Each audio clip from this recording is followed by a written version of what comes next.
আসসালামু আলাইকুম রহমতুল্লাহ। প্রশ্ন করছেন শাফি ভাই বারোহাল মৌলভীবাজার থেকে। প্রশ্ন হলো, কোন কোন ব্যক্তিদেরকে জাকাত দেওয়া যায় বা সদকা দেওয়া যায়? এই বিষয়ে পবিত্র কোরআনে সূরাতুত তাওবার ৬০ নং আয়াতে কারিমায় আল্লাহ রাব্বুল আলামিন ঘোষণা করেন, ইন্নামাস সাদাকাতু লিল ফুকারাই ওয়াল মাসাকিনি ওয়াল আমিলিনা আলাইহা ওয়াল মুআল্লাফাতি কুলুবুহুম ওয়া ফির রিকাবি ওয়াল গারিমিনা ওয়া ফি সাবিলিল্লাহি ওয়া ইবনিস সাবিল। তো ৮ শ্রেণীর মানুষদেরকে যাকাত দেওয়া যায়। এই ৮ শ্রেণীর এক শ্রেণীর হলো ফকির। ফকির মানে যার কিছু নাই। ২ নম্বর মিসকিন, যার অল্প সম পরিমাণ সম্পদ আছে।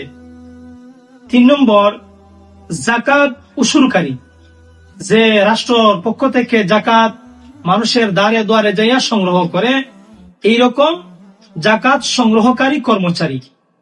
৪ মুআল্লাফাতুল কুলুব, ওই সমস্ত ব্যক্তি যাদের দিল ইসলামের দিকে নরম করার জন্য, ইসলামের দিকে ধাবিত করার জন্য, যে নতুন মুসলমান হয়েছে তাকে সহযোগী করা যায়, অথবা ইসলামের দিকে ঝুঁকবে, আসবে শিওর, এখনো মুসলমান হয়নি এমন ব্যক্তিকেও যাকাত দেওয়া যায়। ৫ গোলাম বা বাদী, যাকে আজাদ করার জন্য, মুক্ত করার জন্য তাকেও দেওয়া যায়।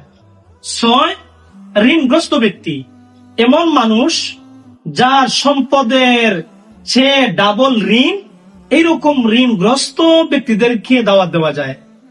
৭ ফি সাবিলিল্লাহ, যারা আল্লাহর রাস্তায় জিহাদ করেন, মুসলমানদের পক্ষে, ইসলামের পক্ষে, রাষ্ট্রের পক্ষে, এমন মুসাফির, এমন ফি সাবিলিল্লাহ মুজাহিদদেরকে যাকাত দেওয়া যায়। আবার এটার মধ্যে ওই সমস্ত মানুষ পড়ে যারা দ্বীনি লাইনে কাজ করেন, মাদ্রাসার ছাত্র, তালেবুল ইলম, যারা অসহায়দেরকে দান করা যায়।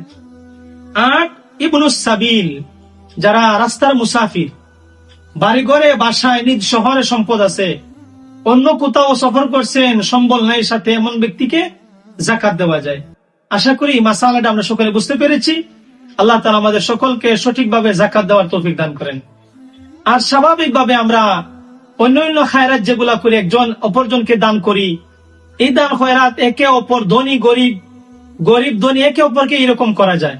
কিন্তু যাকাতের বেলায় নিজের মা, নিজের বাবা, নিজের দাদা, নিজের দাদু, নিজের নানা, নিজের নানু, নিজের আফন ভাই, নিজের আফন ভাতিজা, এইরকম ব্যক্তিদেরকে যাকাত দেওয়া যায় না।